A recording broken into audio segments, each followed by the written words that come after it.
Us, everyone. Big us. Welcome back to the Kyokushin Shuffle. I hope you're all well. Thanks, everyone, for the love and support and listeners all around the world. And it's fantastic to get the many guests that I've had, but there's none other than this special one right here. And I'd like to introduce everyone back again. My Shihan Bill Polly, who's abroad in Southeast Asia, trying to control things across the other side of the planet to keep us safe. Shihan, good evening or afternoon to you. I hope you're well. And how you going? Oh, thanks, Pat, Sensei. Good to have you back. Who would have thought, 2 years ago we were talking about this and we're still 2 years later. It's now 2021 and here we are still on the shuffle with another angle. This is absolutely fantastic. And, I really, really appreciate this opportunity to chat as well. It's amazing, the Kyokushin Shuffle, how many people it's brought together, how many people I've connected with again, and really exposing us, exposing our stories of Kyokushin and exposing our experience. And this is it. There was always that myth of, the martial artist and you keep everything inside you, but this is really now the time to bring it all out. And really, I thank too for the opportunity to, just stop from what I'm doing at the moment and bring my balance back together. It's for those of you who know where I am, I'm in some difficult situations and countries at the moment. They're having some difficulties, and it's amazing to see this side of the world. And where I am too is Kyokushin's very big, and I've been speaking to the Shihans who have been affected with this issue and this problem that's going on in this country, and it's just incredible. And I just hope for a peaceful resolution in the future, and we're here to try and help as much as we can, especially our Australian community that's overseas. Again, that's what we're doing. We're doing it. So really looking forward to just switching off and enjoying the martial arts. As you know, it's my passion. It's the journey, and really doing this for the love of it. And in not even a year's time, I'll be back, and here we go again, the next stage of my life. So thanks, Pat. Appreciate it. That's good. No, thank you. Now to everyone, this is our Forever the Coach segment, and I've been trying to get Shihan on for a while, but due to time and circumstances, we're very fortunate now. So let's get stuck into it. It's going to be an absolute beauty of a chat here. There's lots of memory stories and a lot of Shihan's experiences that I've been very fortunate to stay back at the dojo back in the day and be taught by this man and mentored and been absolutely pushed to my absolute limits and boundaries that I never thought I was capable of. And I can't wait to share that with everyone. But the first thing I'd like to bring up to break the ice with you, Shihan, is, for many out there that may not be familiar, your Shihan is Hanshi Eddie Emmett, who is an absolute royalty, to martial arts here in Australia and around the world. And I think now I can appreciate immensely the way you coached me via the way he coached you. So let's break the ice in honoring the great man and talking to and sharing with us some of the things that you had bestowed or been put on by the, one of Sosai Ayama's, best friends and students as such, and it going straight down to you. Oh, thanks, Sensei. Just that comment has brought back so many memories, and whoa, I'm still feeling the welt marks on the backside, of just getting into that next level. But incredible. What can I say? This man is still, going and still passionate about his martial arts. And last weekend, they called me from the beach training, from the Geelong group that had the beach training, and he was there, sitting on a chair out on the beach. And he's late 80s now, really late 80s, and it's incredible the journey that he has. And he was a true martial artist in terms of a true teacher, because that's all he did. That was his life. And he had that exposure to all that. And I'll tell you what, I grew up playing sports. I grew up playing AFL footy. I grew up playing soccer at high levels and being coached by some really good coaches. And then to come into the dojo and start performing at an elite level in fighting, and then having him coach me was just another level. I'm thinking, how is this even possible from a man who, just his training methods were different. His attitude, he just basically was, the heart, and that's what set me up into, suck it up sort of. You either suck it up or you just get out. he would not take any excuses. And I think you've seen that too when I was coaching, and especially with all you guys when you were fighting at those top levels, in terms of you just don't have time for those excuses. And it's not the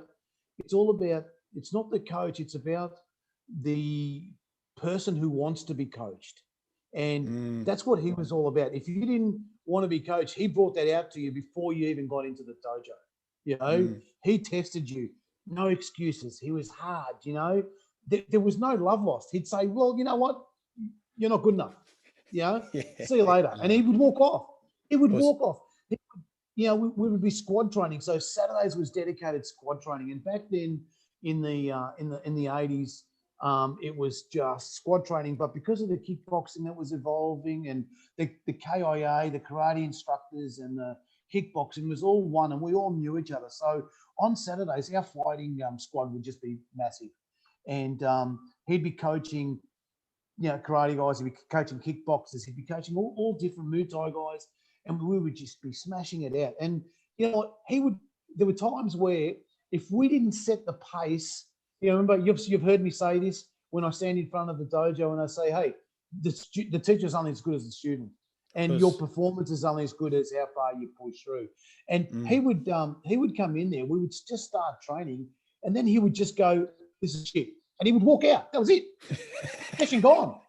It was like, well, what are we doing? You know, it's like, at the time you're thinking, what's he doing? You know, like, is he right? Is he, you know, but it was just like, and that was it. He wouldn't come back. He would leave. Wow. And then we would train for the next hour. And then the Monday night session, we'd say, oh, yeah, I mean, Sensei back then, Sensei, what happened? He goes, you shit. You want shit. I'm not wasting my time.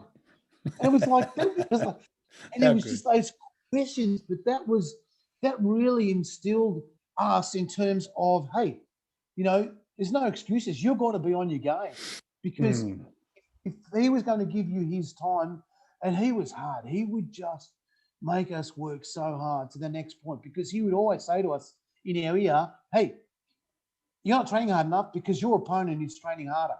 Your opponent is training harder. He was that type of person that was, you know, he wasn't the most technical or skillful or strategist, right? But what he was that he said to us, stamina, then your techniques, and then you develop on your power.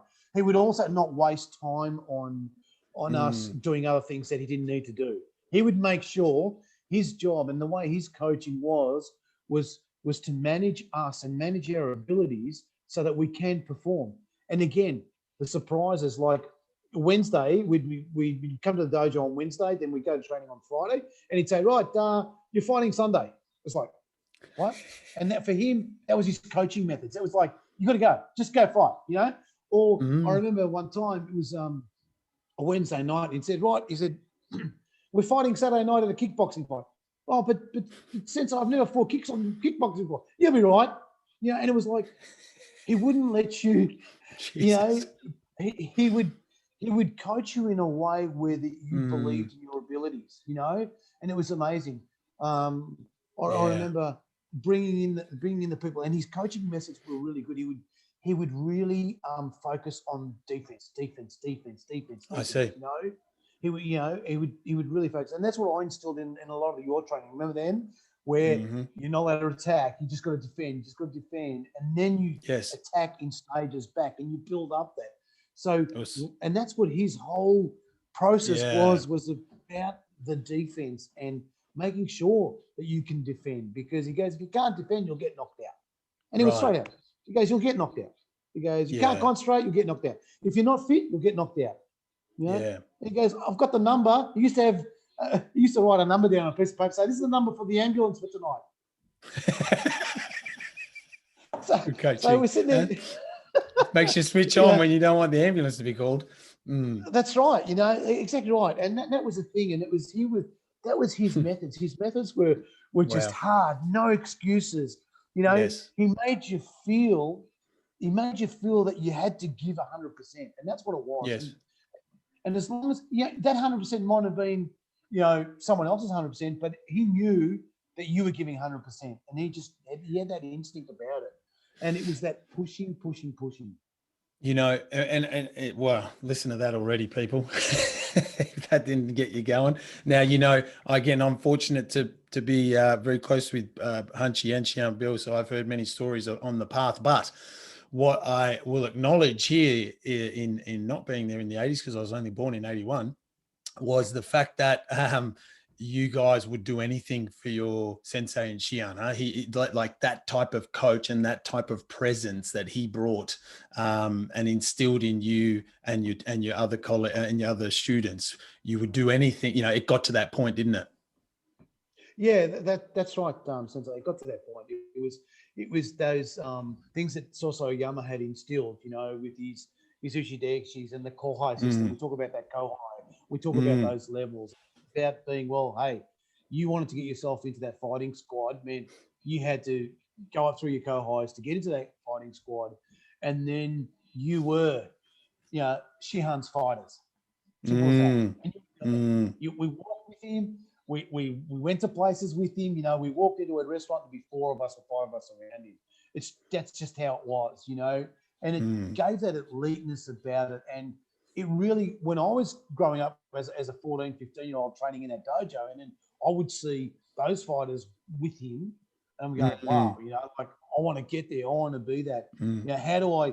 And I was 14, 15, and I say, oh, Sensei, I want to train with the fighters. He goes, no, and to walk away. Like, it was just like, I remember, one of my old footy coaches, it was like, well, I went from playing like a second division VFL back then, and then I went to a local club, and because I came from this club, the coach made me sit on the bench for the next 3 weeks, like it was like, hey, sit there. Oh, but I'm good enough to play. No, sit there.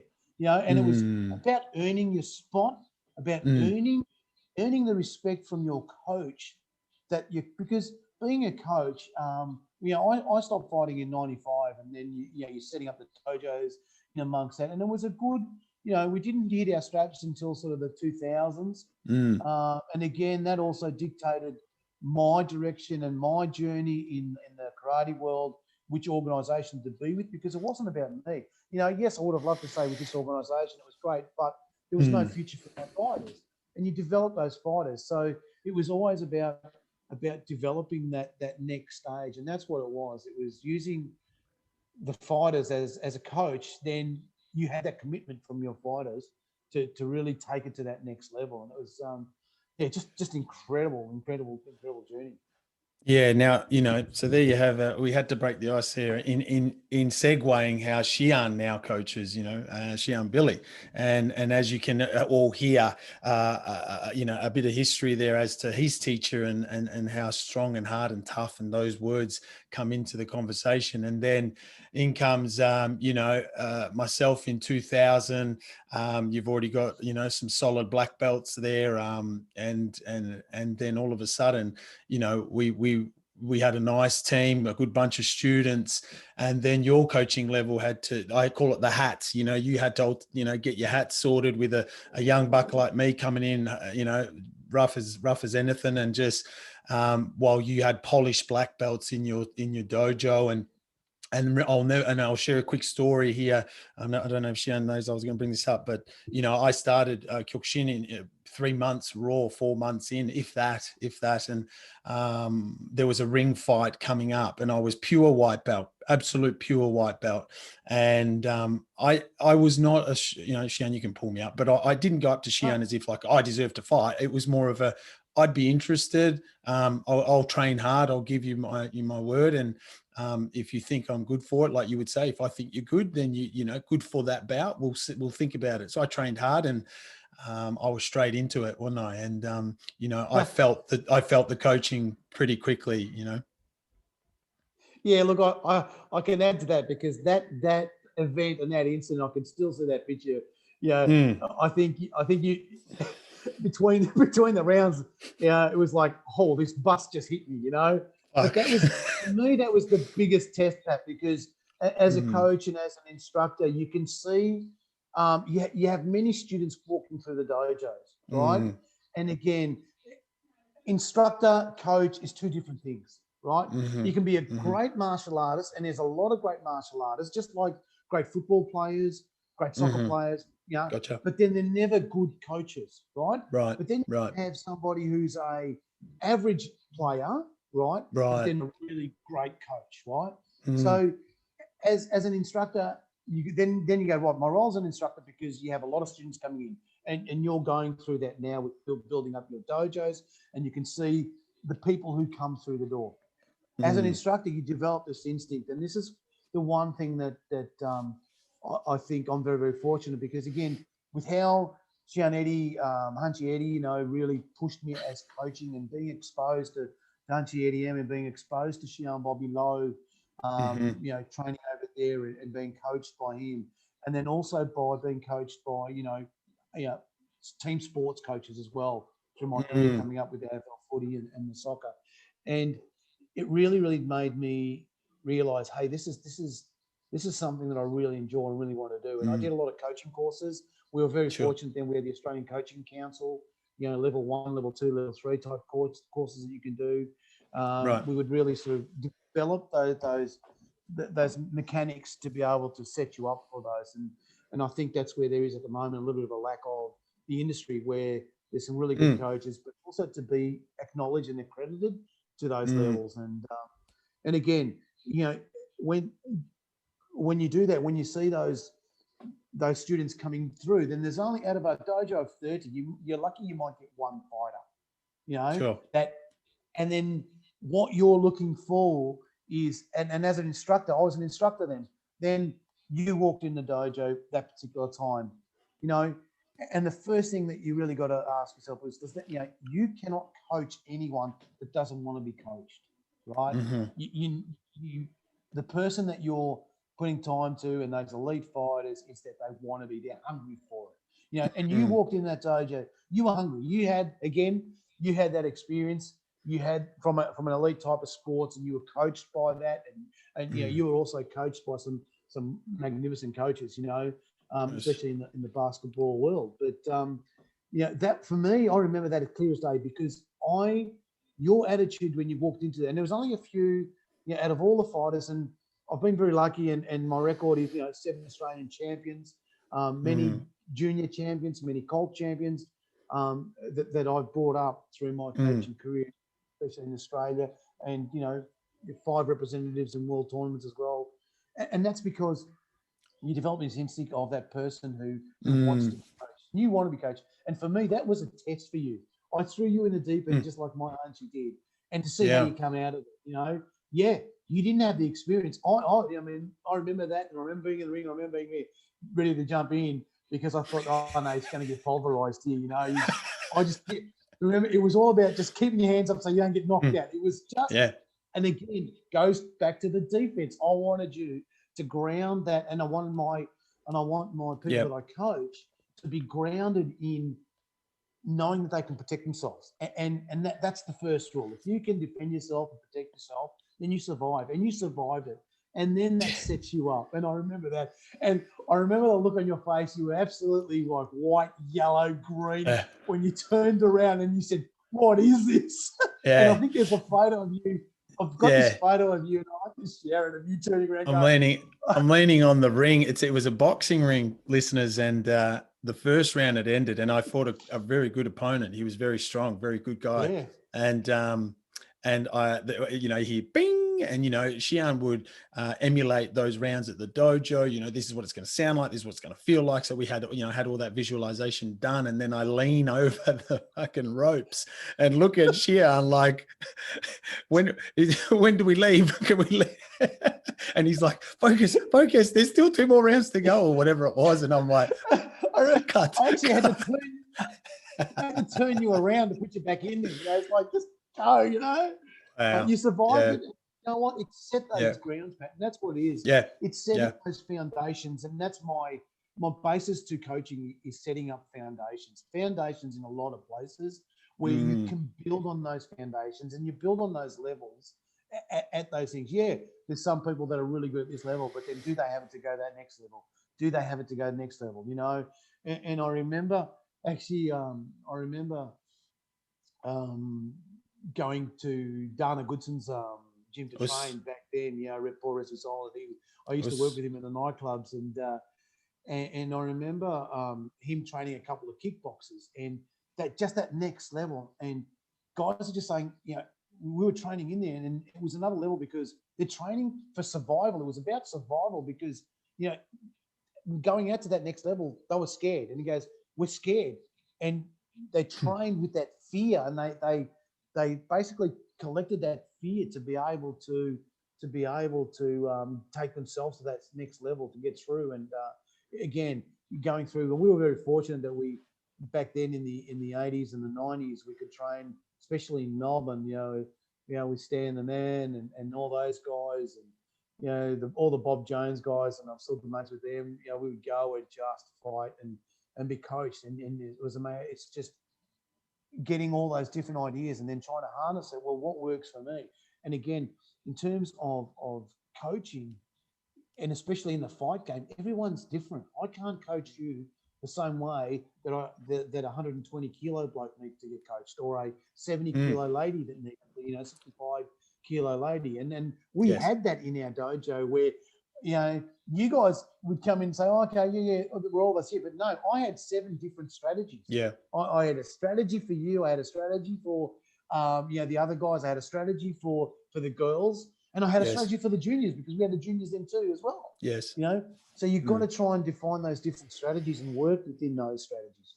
Yeah, no, well said. And, you know, the part there for, you know, the karatekas and senseis and shians that are listening, you know, the flow on effect has definitely grown into me as a coach, you know, just today or over the week, you know, in preparing fighters for this case, you know, it's an honor to say, this is one of Shihan Billy's drills.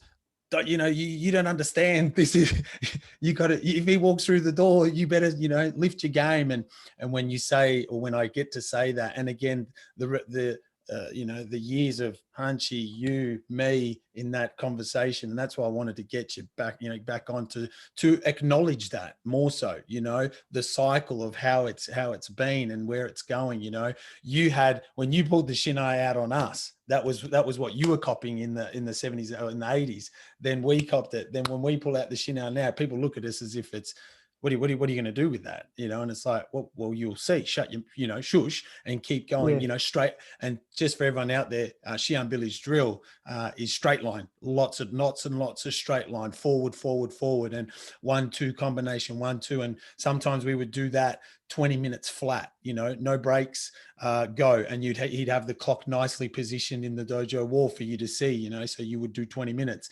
and then the Shinai would come out, which would just mentally, he would just hold it. Shihan might just hold it, or might put it to the side, or you might just walk around with it like this, and it was just it would just mess with your head, hey, you know, those little tactics and things, you know, and it's unreal.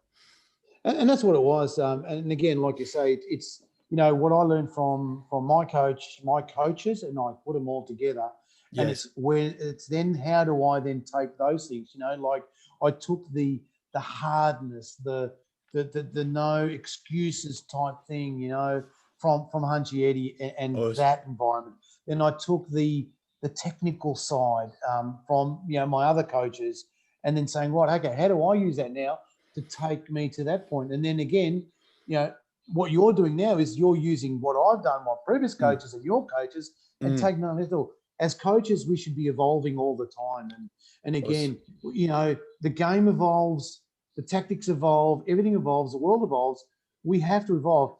What something worked 20 years ago will not work today, you know. And that's just like in the game of footy, you know, I was a half forward and I wasn't allowed to move out of the 50-yard line, you know, 50 line. But now you're running all over the field. You know, Kyokushin fighter back in the 80s, it was punch, kick, punch, kick. No, now it's completely different. You know, you're looking at spins, you're looking at, you know, thigh kicks, you're looking at chin kicks, you're looking at this, you're looking at tactics. And again, it was putting in those tactics, and it's, you need to have some of those standard drills like we had in those straight lines. And it was the star, you know, again, the star technique. And that was it. Once, a lot of people, especially in the fighting world, is that they can't see those opportunities because they'll go bang, bang, right? Oh, and then they're used to the drill so much that they can't use their their head to see that next step. And those line drills that we used to do was about, hey, you know, you've got 7-8 combinations. If you keep going through that, you will finish the job. But when you're working on a bag or a two punch drill or a 1 kick 2 punch, you damage and then you back off. I've seen it in so many fighters where they'll do a magnificent kick and then they'll just stop. Hang on, because they're so focused on that one drill and they haven't got that thing. And again, it's managing those different types of combinations and managing the individual fighter of what's good for them. You know, I'm not gonna show Dino a spinning back kick and a jumping flying kick because he won't do it. But someone like Dane, yes. You know, you for example were a good solid fighter, but you were very, very square and mechanical because of your previous training. And you know, we had to work on that for many, many years with you to even just try and break you a little bit in terms of your flexibility and all that. But we did find that way of those angles that you do, you know, and you've taken those angles next and you can see it coming up in so many different things. But again, it's having those, having the awareness and having the ability to do those strategies differently on different people and not put everybody in the same bucket, because a lot of coaches do that, you know, they put everyone and it just doesn't work. Yeah. And in backing that up, you know, we focused on my style of fighting when I got to that elite level with my hands, didn't you? You would tell me, right, you're not going to be expected to do, you know, Jordan Mawashi's, but your hands, we can figure this out. And you gave me 1 or 2 drills, and then I would stay back.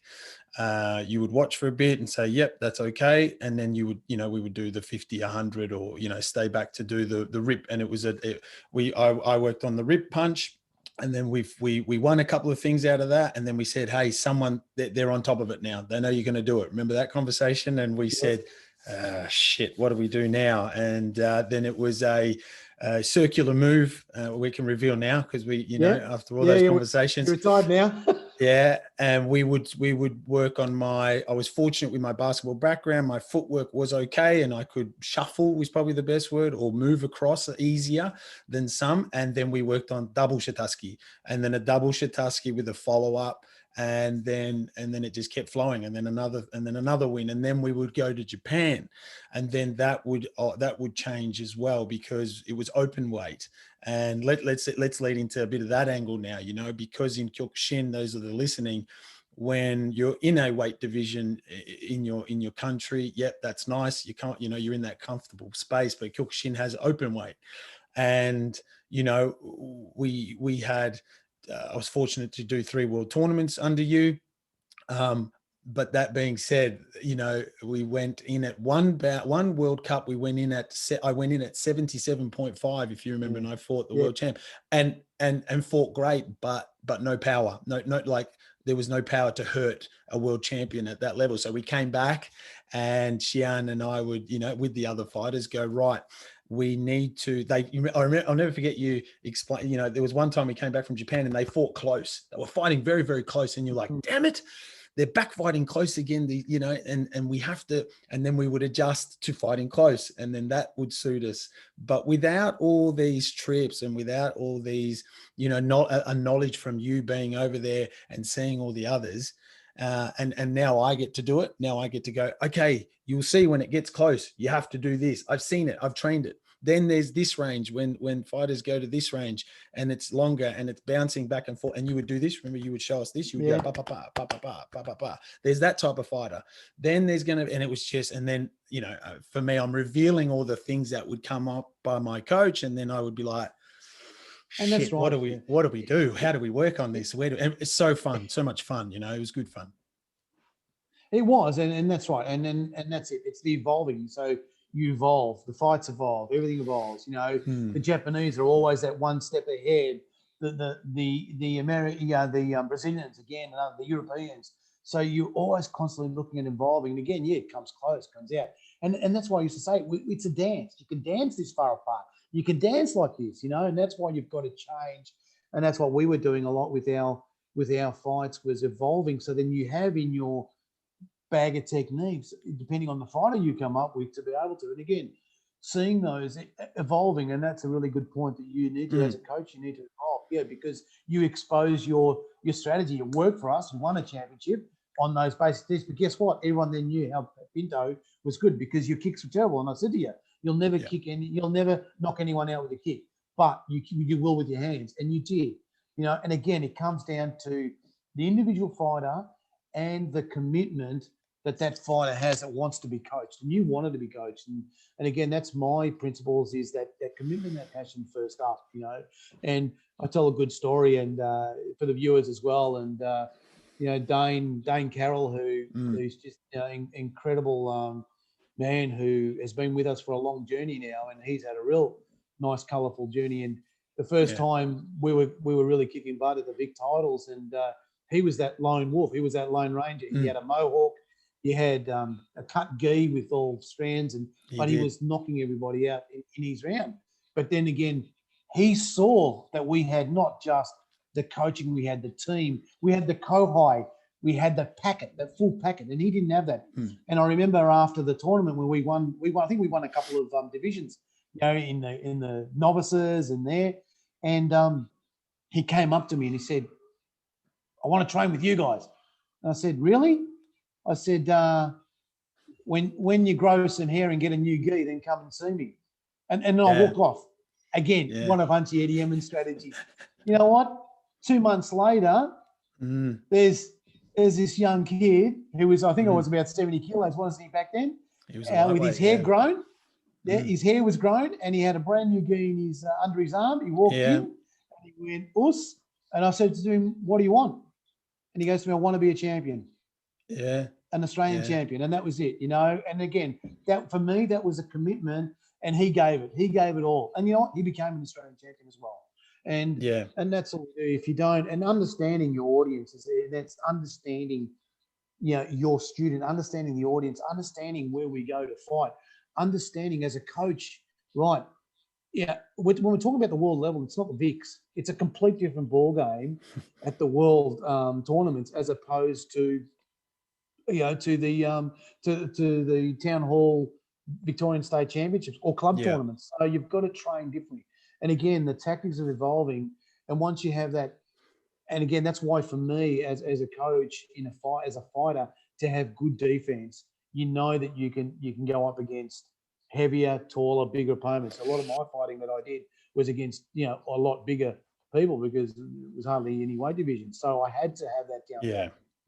Yeah, one of the drills Shihan did with us, which was very, very hard, and most of you probably do it out there, is you know, I'm weighing 82 kilos. We've got a squad of 5 or 6 assassins waiting, and Shihan would just say, "Pat, you're in the middle and you're defending," and it would not allowed to offensively hit back, so they could hit you. You know, again, in timeline of wherever we're training and however we're preparing, but it would be full contact or shin pads, gloves, however. But that training, Shihan, I now call Shark Tank, right? And Shark Tank is my analogy for, you know, that. But I've tweaked it a little. But when I was in that my very first time, and, you know, 4 black belts against a novice green that's won the intermediate and starting to get a bit of, you know, swagger to my game. Oh man, with that, you just get put back on your feet. And that was Shihan's trick too, for everyone out there. You know, trick is in, it was like, "All right, Pat, all right, you've won. That's nice. It's a nice to have." And I'd be like, "Well, I'm pretty chuffed." And then it was like back in your box after defending 5 or 6 of Shihan's black belts. And you would just, you know, be like, you know, I'm shit again, you know, and that I'm bringing a segue here in how, the trick of Hanchi and the trick, what I'm using the word trick, whatever word you want to use, of then it was like be grounded back again quickly. Remember, we would win and it would be like, "Yep, you can keep your trophy or bring the trophy into the dojo, put it over there. We're on to the next one." You know, we're on to the next one. And then, you know, I was using the analogy now, how you would set the bar, you know, here's the bar. We've lifted it to there now.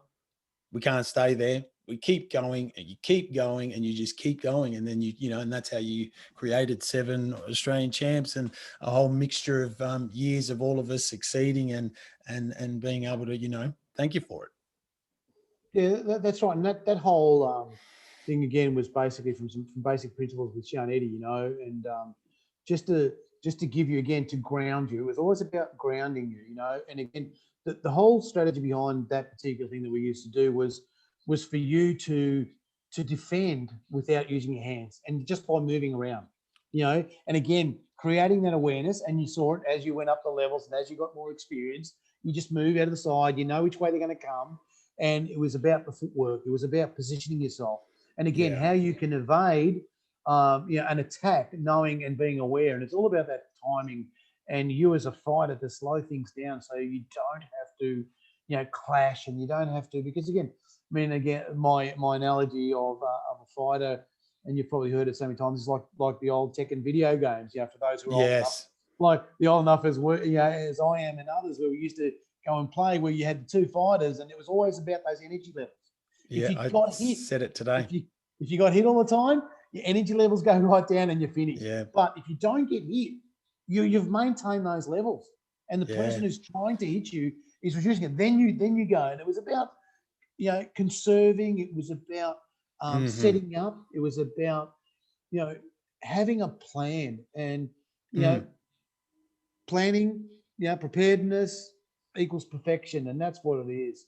It was about having that strategy to go there, and that was all those little bits that we bring into it. And I expose my fighters to always have that little play out in the thing. And I remember, you talked about that one, how we used to just 20 minutes up and down, just in a straight line, 5 techniques, up, spin around, back, up and back, up and back. And I remember one of the big titles, I fought one of the guys, I can't remember who it was, but I had my first 2 techniques, bang, right on point. And then subconsciously, I just did the whole 5 techniques. What I was doing in that up and down, I did, and he went straight out of the ring, right, straight out of the off the mats. And it was just that, having done those techniques so many times, that your subconscious then recognizes what needs to be done. Because as you go up those levels, and as you go up those standards, everything becomes faster, everything becomes quicker. Your reactions, your focusing, your thing. And then as a professional, and talking to a lot of the coaches, especially some of those elite sports, where everything then gets slowed down. That's because of your professionalism and your awareness, and being able to process things so much quicker. Because again, when you get hit, is why? It's because you've made a mistake. Yeah. Made that mistake. I smile because I'll never forget you saying, you'll always remember your first fight, and you'll always remember like your last, and then sort of in between. And I remember you said that to me at an early stage, and then I kind of like went into my own head and went, well, yeah, right. Why aren't I remembering the fight? Because you would grab me off the mat. And this is when I'm talking like this, listeners, I was very, very lucky with Shihan. Shihan was always there, and I would fight maybe 4 or 5 times a year. And I fought for 15, 16 years straight. He was there for 12 of those years without fail. So we were always on this roller coaster monthly, and we would always assess and evaluate. But I remember you one time saying, did you hear what I said? Did you hear what I was saying? And I don't know what rank I was, but I went, fuck, no, I don't remember. And he goes, we've got to get it to a point where you can hear me, and just me, you don't need to hear anything else. And we would get it to a point where we would, or I could acknowledge and hear. But more so, what I took away from your teaching was to remember the fight. You should be able, at an elite level, or working through the way that the system I worked in with you, novice, intermediate, advanced, etc., open. And then when I got to that phase, you should remember those bouts, because then you're maturing with it. Yeah. And there was another rule I'm just going to raise to many out there was, I remember, I'm not sure who filmed it. Someone, and think of filming back in early 2000s. There was no such, it was very rare to have a camera or whatever. There's video recorders. Yeah, it was all that shit. And I remember I think again, I fortunate to win, or some of us won, and someone brought in a tape to your dojo, and you went, fuck, no, put it away. You're not watching it. You don't need to watch it. And that was another tactic, another strategy, because we were all going, oh, let's watch it. No, put it away. And we're not watching it. You don't need to watch it. And it was another, and then we were like, well, how are we going to keep coming to the dojo, keep doing what I'm telling you to do, and you'll improve and you'll get better. but we wanted the glitz and glamour of the, oh, let's see how I looked. And it was that. It was 100% that. There was no doubt in my mind. I was there to just fucking look at myself. But, you know, that other side of it as well was like, no, don't worry about that. But yeah, there's some other tips and points. Correct. And that comes back, and that comes back to, you know, a lot of people, especially in the fight game, you know, they get freaked out about their opponent. Oh, who am I fighting? Oh, shit, I'm fighting this, you know. And again, there was one person that I went to, and I won't name his fight, and I won't name his name, at the world tournament. You know, it was the 5th world tournament. And when we looked at the rounds, and then he had a particular fighter, he was freaked out that much. It would have been an absolute magnificent fight, but because he knew who he was going to fight, it just took him out of the game. And again, that's what it was. It's about your competitor is yourself, and that's how I coach. If you can beat yourself, then you can beat a lot of people, and that's it. You know, and that's the ultimate challenge. As you know, the talks that I do in the sports arenas, and two warriors coming out to fight, you know, face to face. It's the ultimate challenge. The ultimate challenge is you against another human being, but it's actually you. It's you getting in, and if you can beat yourself, then you can go into that fight. You're ready. You know, and again, talking about understanding and remembering and visualizing is because the more experienced you become, the more at that elite level you become. And you know, I was talking to it was actually last year. I was talking to a personal trainer for one of the Formula One drivers, and I met in Canberra, and he was telling me that these drivers, they're driving at 350, 400 kilometers an hour, and they visualize it to bring it down as if they're doing 60 Ks. So, for them, and that's how they train, and that's how they've brought it in. So you imagine in a fight, to be able to be in the fight and with all that pressure and all that stress, to slow it down, so then you can make decisions. And it's all about making decisions. In any sport, as a coach, is to be able to have that bag of things where you can make the right decision on each one. You know, and that's what he was saying to me. They have to slow down. They have to get them that mentally strong where they can slow things down to make the right decisions. And again, in a fight, you need to be that well equipped, so you don't have to worry about your stamina and your fitness. And then you've got all your techniques, and then to be able to slow it down in that fight to make the right decision, to pull out the right technique. And that's what it's all about. It's about bringing it in. Yeah. And that's what makes a champion, Pat. Yeah. And, you know, one of the things that just got my attention and that we tend to forget, and I guess we're talking Kyokushin, full contact karate here, but one of the things that I guess we have to acknowledge in as a coach, and as you as my coach, was we never had the opportunity, very rarely, to know who we were fighting. Like you said, you would go to the draw, and we were trained, if I can share with everyone in understanding, we were trained, like Shihan just said, for you train for you. And then, yes, you might have that person, but so what? Don't worry. You know, it's okay. You know, you'll be fine. Or, you know, and one of the big key things that you would say to us to give us our mental reassurance was, you've already won.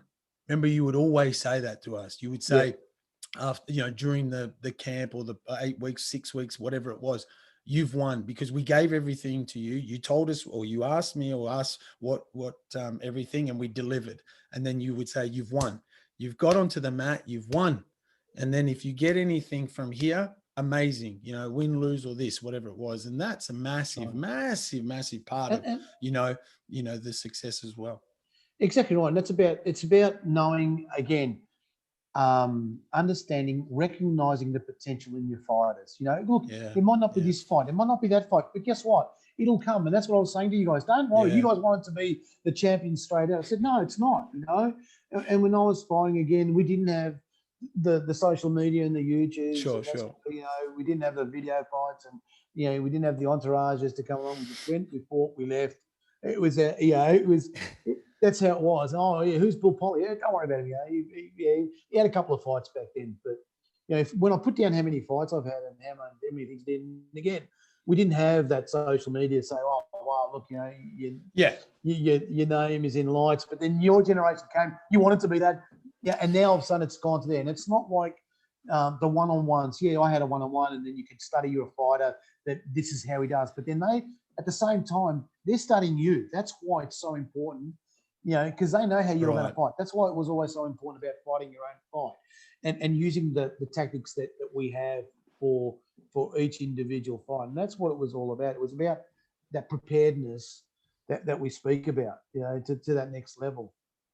Yeah, good stuff, you know. And you know, Shihan, we get to the you know, the angle here where, you know, you've developed lads like myself, and now, you know, I'm transitioning, you know, our students as such into fighters. And you know, I use the word keeping the flame alive. And I just want to share with everyone, you know, as much as Shihan's abroad, or you know, is most of the time, you know, unavailable at the minute, there's still that influence. There's still that aura of like, you still can't, you can't cheat the system, you know, because, and that's been the best bit for me. You can't bullshit it. You can, because if you, and you know, if you try to bullshit it, Shihan will pick it in a second, you know. And even when we would try to do something and Hunchy was there, he would pick it in a second.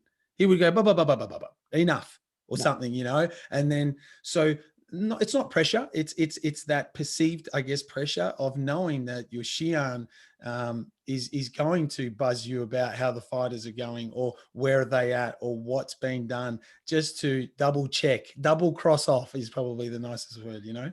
Yeah, and that's right. And that comes back from Hunchy Eddie saying, "Hey, you can't bullshit a bullshit artist."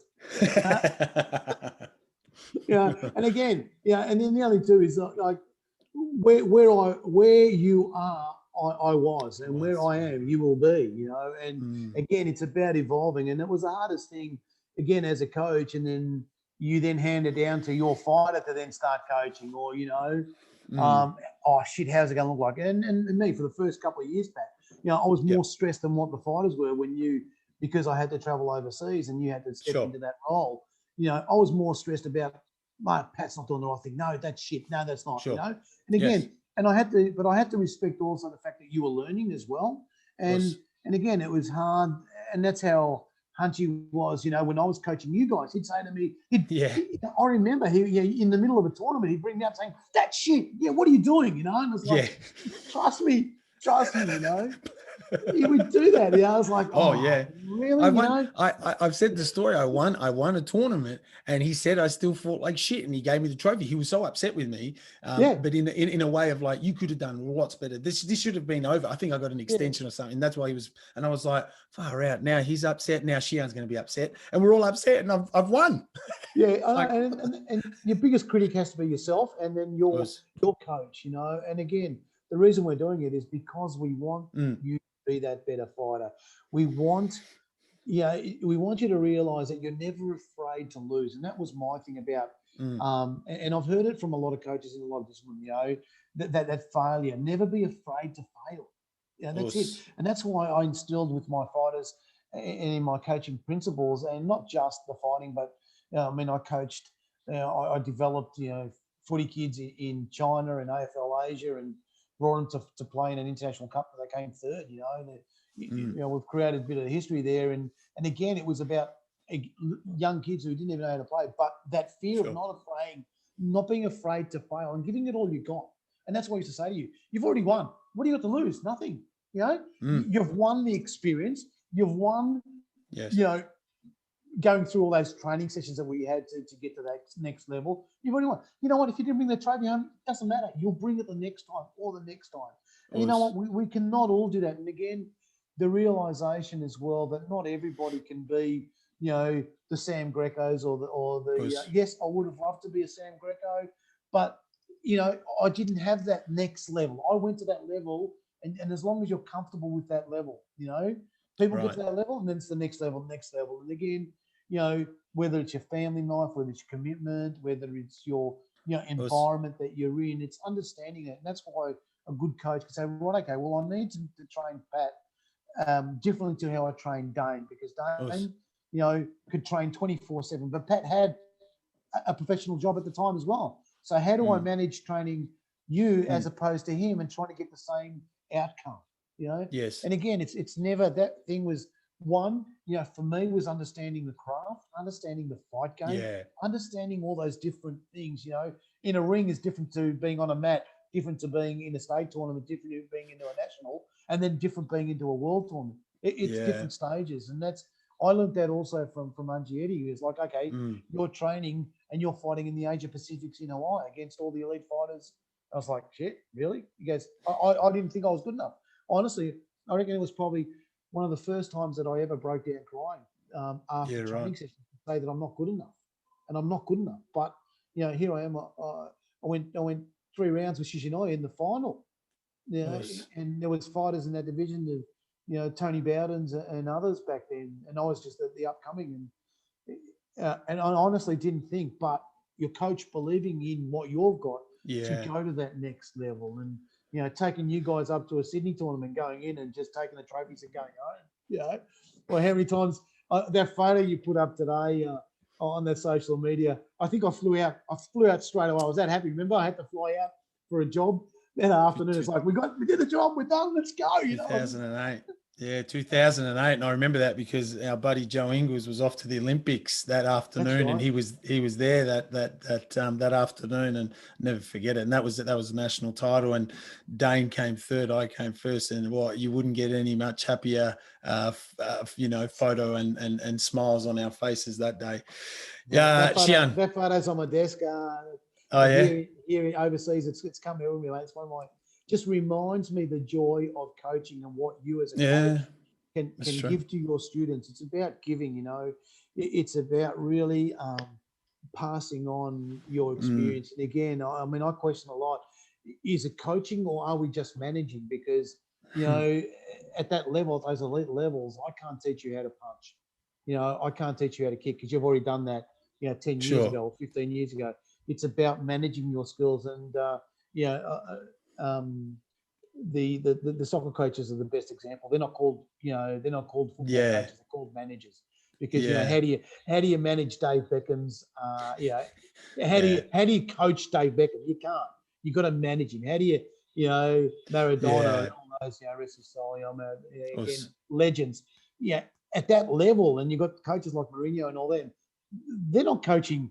They're managing. And again, how am I doing? And that's why a lot of the elite fighters would have 2 or 3 different coaches, and you see it in the UFC now where you've got a you know, a fitness coach, you've got a strategist coach, you know, and again bringing all those like minds to manage that person. But if the individual doesn't want to be coached or doesn't want to be managed, doesn't have the commitment, then you know what, a good coach has to realize that, and that's what it's all about. Listen to that, Shihan. I told you it was going to go for about 50 minutes. Look at your clock. Already? It's 8:55. You're kidding me. Are you serious? Told you. Yeah. Wow. You know, and I look, and I, with no disrespect to all the listeners, I've kept the Forever the Coach at this time because, as you can see in that block there, we're just so invested in it, and the topic stays strong. And I feel that, and I hope the listeners feel that. You know, Shihan and I could talk for 4 hours straight about this topic and do, you know, a lot of it, but what I've been, you know, in just summarizing our chat, Shihan, what's been really cool that I wasn't expecting to do, to be brutally honest, was you and I have had many dinners, many chats, many times together traveling where we share our thoughts and opinions, but we never revealed too much, did we? You know, you would always say, just steady on with what you're doing. And to this day, I don't reveal too much because we still want to keep that, you know, that to our fighters and that experience and knowledge. However, what you've been very good and what you've taught me is, you know, the dojo door is always open, number one. And then number two is, you know, to share enough, to give enough back, you know, and to acknowledge it. And that's, I appreciate that. And I appreciate your time.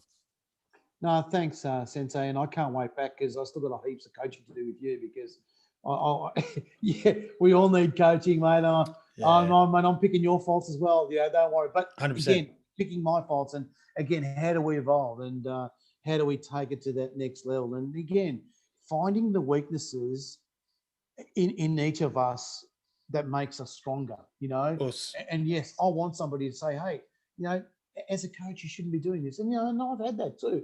I've had some course. really good people say to me, hey, you know what? Maybe you should try this. And just talking about that, Shihan Jimmy Phillips, and we talk about a lot too. And Shihan Jimmy Phillips has got a lot of great sort of coaching methods and techniques, and it's combining the old with the new to continue and advance. And Right. again, finding the weaknesses. So what if we make mistakes? We learn from those mistakes, and Yeah. that's what it is. It's you developing as a good coach, you have to make mistakes, and look, and it's good. You need to, and like Hunchy Eddie Emin, when I was starting to coach all you guys, you're doing this wrong, you're doing that wrong, you should be doing that. And you as a coach think, well, I'm the coach, I know everything. Well, you don't know everything, and you do, you really don't. And then you go into the world, levels and the world tournaments, and you see some absolute great coaches, and it's like, wow, And again, I still question what makes a great coach. It's what does make a great coach. That's the big question. Is that it's a combination of a lot of things. But no, I really, really enjoy this. I love listening to. I listened to Carnages a little bit too. That was a great one too. Yeah. Of course, and no, thanks for this, and thanks for giving me the opportunity to talk, and hopefully. Yeah. No, exactly. And for the listeners, I had Shihan Billy as my first guest when I started the Kyokushin Shuffle, and when I, Shihan's been on other episodes where we've been fortunate to get other Shihans involved, but one-on-one with Shihan Billy was the first one. So for those, go and have a listen to that. That was in November of 2019 when I gestured to Shihan, I've got an idea, and we would talk for half an hour, and then I would leave it with Shihan, meaning he would always come back with it when his mind was a bit clear from his job. And he said, I think you're onto something, give it a shot. And I said, well, you're my first guest if that's the case. And look where it's got us to. I've had 50 episodes of Forever the Student, and we're 4 or 5 in for Forever the Coach, and it's been awesome. But it's thanks to you, Shihan, in that manner, because I double check and cross I's and T's with you, and follow my co-high respectfully. And with you, I've been fortunate to be coached by elite Olympic coaches in basketball, but then you brought another element to my life on and off the mat that's been invaluable. You cannot put a price to it. Yeah, we pay fees, but I'll end it on this note. And you said it to me very clearly many times. I'm a doctor. I'm a physio. I'm your psychiatrist. I'm your mentor. I'm your coach. I'm your this, that, the other, you name it. And it's true. It was true. It was definitely true, wasn't it, huh? Yeah, so true, Pat, so true. And then, when everyone puts the gi on and they come into the dojo, we're all equal. So the playing field is all there for us. And no, it's great. It's really good that, we're hearing people's journeys, people's experiences. Yeah, we're not going to reveal everything we do. We've still got some secrets there. And, Sensei with Kumite Fit Academy and all the boys. And here we go.